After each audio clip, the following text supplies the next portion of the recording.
বলা হচ্ছে বন্ধুরা, মানুষ অনেক সময় আমাদের নয় বরং আমাদের কাছে থাকা সুবিধাগুলোকে ভালোবাসে।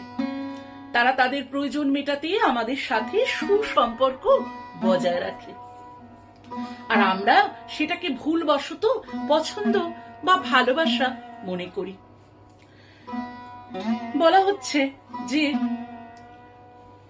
ভালোবাসা মনে করে আমরা তার মায়ায় পড়ে তাদের জন্য উজাড় করে দিই, কিন্তু প্রয়োজন ফুরিয়ে গেলে তাদের আসল রূপটা কিন্তু আমাদের সামনে এসে যায়।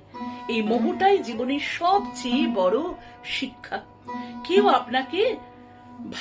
আপনার সাথে কেউ ভালো ব্যবহার করলে বলছে অন্ধের মতো কিন্তু তাকে বিশ্বাস করবেন না।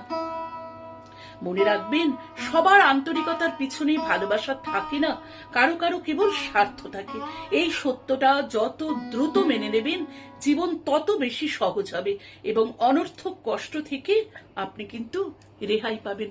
খুব সত্যি কথা বন্ধুরা, আমরা পারিপার্শ্বিক জীবনে এমন মানুষ কিন্তু প্রচুর দেখতে পাই, যারা স্বার্থের সময় দেখবেন আপনাকে ফোন করছে, স্বার্থের সময় আপনার সাথে কি না ঘনিষ্ঠতা বাড়াচ্ছে, পরবর্তীতে যখন স্বার্থ ফুরিয়ে যাচ্ছে তখন দেখবেন তাদের না আছে কোনো ফোন, না আছে কোনো আপনার খবর রাখার কোন রকম তাদের প্রচেষ্টা, এবং হিংসা এটা তো বলার অপেক্ষাই রাখে না। আপনি একটু ভালো আছেন, আপনি একটু সুখে আছেন, এটা কিন্তু কোনো মানুষ বলবো না, ম্যাক্সিমাম জনই, বিশেষ করে আজকের স্বার্থপর পৃথিবীতে এরকম মানুষের সংখ্যা কিন্তু কম নয়। তাই একটু এই জায়গাতে বোধহয় আমাদের একটু ক্যালকুলেটিভ হওয়ার প্রয়োজন আছে।